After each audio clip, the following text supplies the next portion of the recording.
Hello everyone, जय हिंद दोस्तों। स्वागत है आप सभी का फोर्स एमपीपीएससी के यूट्यूब चैनल पर। आज की शुरुआत, पहला यूनिट आप लोग देख रहे हैं पेपर 1 का, राइट। पेपर 1 का जो पहला यूनिट है उसमें क्या कंटेंट दिया है भाई, यहाँ पर एंशिएंट इंडिया का कंटेंट दिया है, इंडस वैली सिविलाइजेशन से लेकर 10th सेंचुरी एडी तक। So we have started a new initiative where we are dealing with 3 markers which are very important from the men's perspective. Exactly correct, हमने शुरुआत कर दी है यहाँ पर 3 मार्कर्स की। आज भी आगे कुछ टॉपिक को यहाँ पर कवर करेंगे और देखेंगे भाई 3 मार्कर किस तरीके से हम डील कर सकते हैं। सबसे पहले हमने शुरू किया था यहाँ पर सोर्सेज ऑफ हिस्ट्री को देखना। जब सोर्सेज ऑफ हिस्ट्री में देखा तो सबसे पहले एक चीज आई हिस्टोरिकल टेक्स्ट। हिस्टोरिकल टेक्स्ट की शुरुआत पे हमने वेद कंप्लीट किए, ब्राह्मणास कंप्लीट किए, अर्यंकास, उपनिषद, वेदांगास, इन सारी चीजों को हमने कंप्लीट किया। आज का जो हमारा टॉपिक है वो शुरू होता है रामायण से। तो एवरीवन इज वेल अवेयर कि भैया इट इज अ एपिक।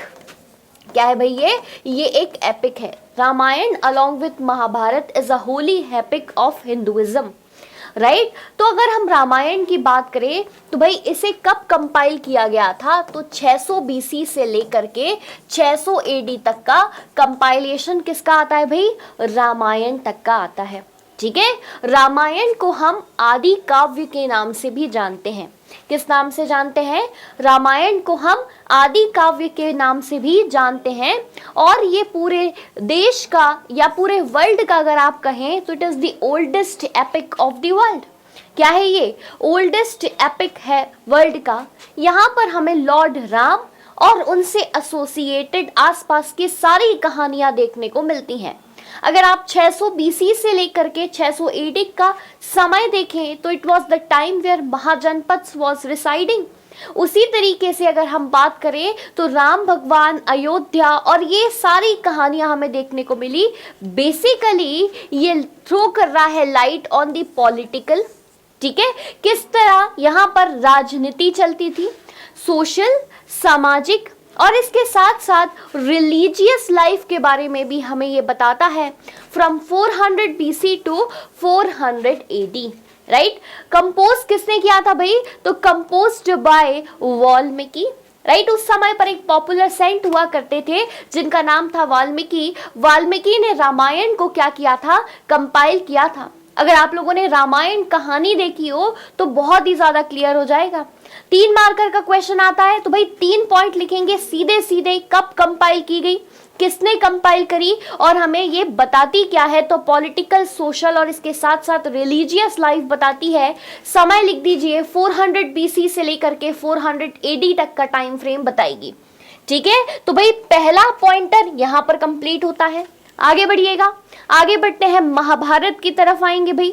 तो महाभारत क्या है भाई, Mahabharata is also one of the important epic written in Indian subcontinent, right. Time frame देखेंगे 400 BC से लेकर के 400 AD तक क्या लिखा गया, रामायण का कंपाइलेशन हुआ गया। ठीक है, it is one of the longest epic of the world. ध्यान दीजिए, ये पूरे विश्व का, दुनिया का सबसे लंबा महाकाव्य है। क्या है भाई, ये पूरे विश्व का सबसे लंबा महाकाव्य है जो कि हमें वेद व्यास ने दिया। ठीक है, कौन है इसके कंपाइलर, इसके कंपाइलर यहाँ पर आते हैं वेद व्यास।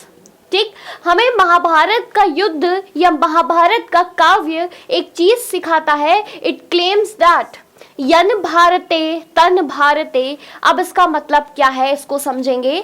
देखिए, ये जो सेंटेंस है यन भारते तन भारते कहता है कि भाई जो भी व्यक्ति, ध्यान दीजिएगा, जो भी चीज, व्यक्ति, जगह इत्यादि महाभारत में पाई गई, कहां पर पाई गई, महाभारत में पाई गई, वही भारत का हिस्सा थी। बहुत ध्यान से देखिएगा, महाभारत में पाई गई वही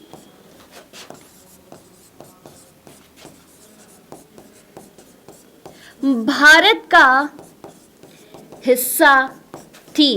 कहने का ये अर्थ था कि महाभारत हमें पूरी तरीके से पूरा भारत दर्शाता है, पूरा इंडिया दर्शाता है, राइट। तो इसको याद रखेंगे। सबसे पहले भाई महाभारत, इसका कंपाइलिंग टाइम दिखे इसका एक यहाँ पर फीचर लिखें, किसने लिखी, वेद व्यास वो लिखें, और इसके अलावा अगर कोई भी इंपॉर्टेंट पॉइंट एसोसिएटेड आपको पता है तो उसके बारे में लिखें। दो ग्रेट एपिक्स, रामायण जो हमें लॉर्ड राम से एसोसिएटेड सारी कहानियां बताता है, महाभारत जो हमें एक ग्रेट वॉर के बारे में बताता है, जिससे ये समझ में आता है कि भैया जो पॉलिटिकल सिचुएशन थी अराउंड 400 BC वो किस रेस से जुड़ चुकी है, वो युद्ध के रेस से जुड़ चुकी है, यानी कि पॉलिटिकल, राइट, पॉलिटिकल सीट पाने के लिए लोगों की लड़ाई होने लगी। तो आप समझ सकते हैं कि किंगशिप नोज नो किंगशिप वाला कंसेप्ट जो है हमारा वो 400 BC तक आ चुका था।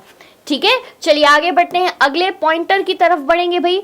अगला क्या है, पुराण्स। ठीक, आप लोगों ने कई बार यहाँ पर सुना होगा मत्स्य पुराण, किसी की डेथ हो जाती है तो मत्स्य पुराण पढ़ी जाती है, विष्णु पुराण घर में पढ़ी जाती है, राइट, ये सारी चीजें पढ़ी होंगी।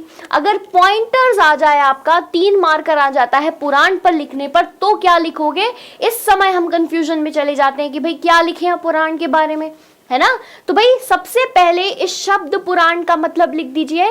पुराण का मतलब क्या होता है, ओल्ड यानी कि पुराना, राइट, उस शब्द से ही पता चलता है कि किसी पुराने चीज की बात हो रही है। अब इसके अंतर्गत मत्स्य पुराण जो है it is oldest Puranic text, जब किसी की डेथ होने पर घर में पुराण पढ़ी जाती है, दैट इज मत्स्य पुराण।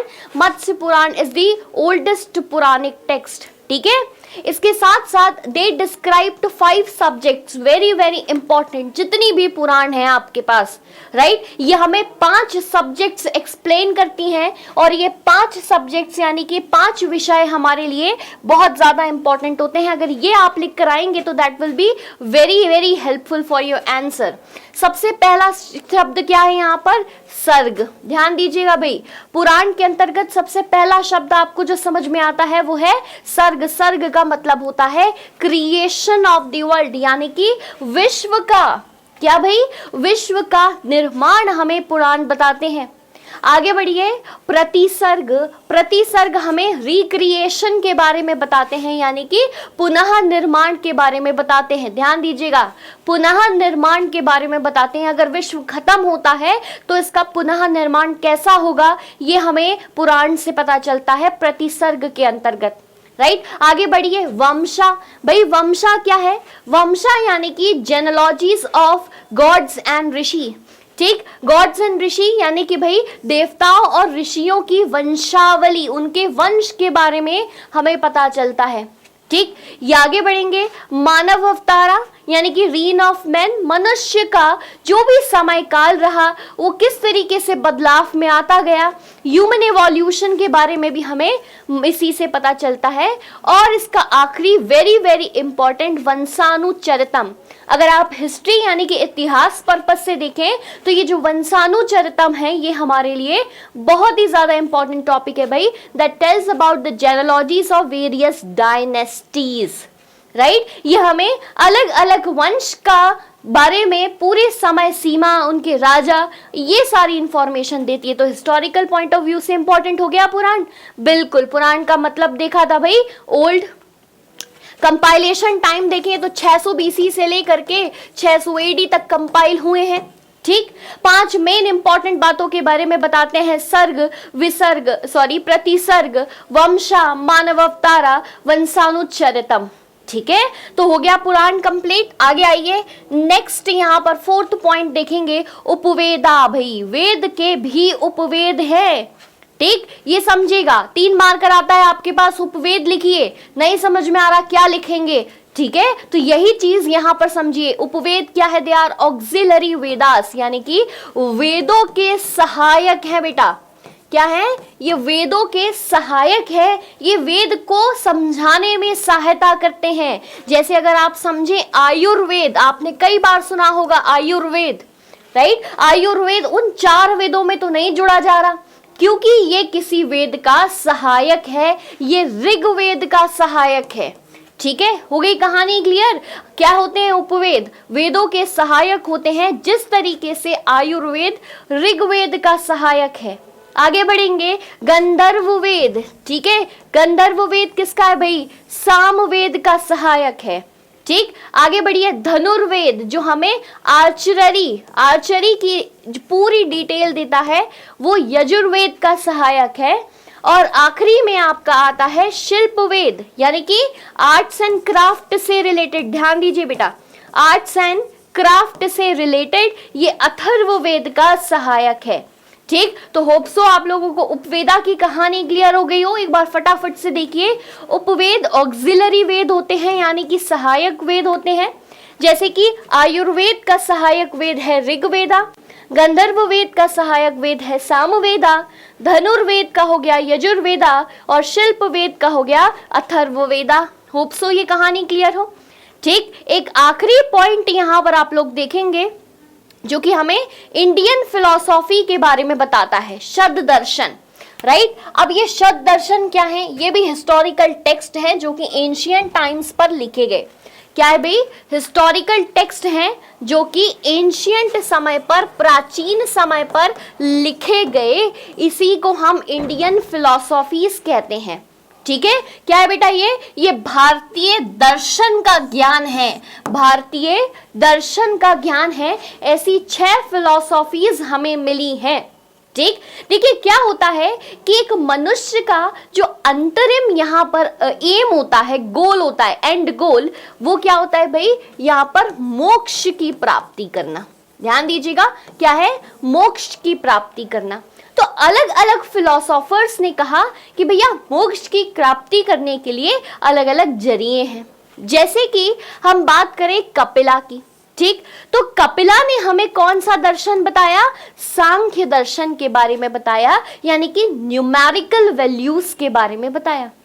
ठीक, आगे बढ़िए, पतंजलि पर आए तो पतंजलि ने कहा कि भाई यहाँ पर मोक्ष को पाने का एक उपाय है, वो है योग दर्शन। क्या करना है? योगा करना है, मेडिटेट करना है, इसी से आप मोक्ष की प्राप्ति कर पाएंगे। अक्षपदा कहते हैं कि भाई न्याय दर्शन, यानी कि हर किसी चीज से रिलेटेड जस्टिस है, इसका कोई लॉजिक है, कोई रीजन है, कोई वैल्यू है जिससे जस्टिस मिलती है। तो न्याय दर्शन की फिलॉसफी किसकी है भाई? अक्षपदा की है। वैशेषिका दर्शन के बारे में देखिए जो उलुका कन्नड ने दिया। वैशेषिका दर्शन भी कहता है कि everything in the world has a logic. उसी तरीके से एक मीमांसा फिलॉसफी है जो जैमानी ने दी, और वेद अंत यानी कि फिलॉसॉफिकल कंटेंट है जो कि बद्रियान दी। वेदांत मैं आप लोगों को पढ़ा चुकी हूँ। ठीक है, तो शब्द दर्शन में 6 फिलॉसफी है। सांख्य दर्शन कपिला के द्वारा, योग दर्शन पतंजलि के द्वारा, न्याय दर्शन अक्षपदा के द्वारा, वैशेषिका दर्शन उलुक कनक के द्वारा, मीमांसा जैमिनी के द्वारा और वेदांत बद्रियाना के द्वारा। ठीक, यहीं पर आज के हमारे 3 मार्कर्स में 5 टॉपिक हमने कवर अप किए हैं। यही हमारा टारगेट है कि भैया शॉर्ट वीडियोस के माध्यम में मैं आपको ज्यादा से ज्यादा 3 मार्कर्स आपको प्रेजेंट करूं। ठीक है, इसी तरीके से जुड़े रही है। जय हिंद दोस्तों, धन्यवाद।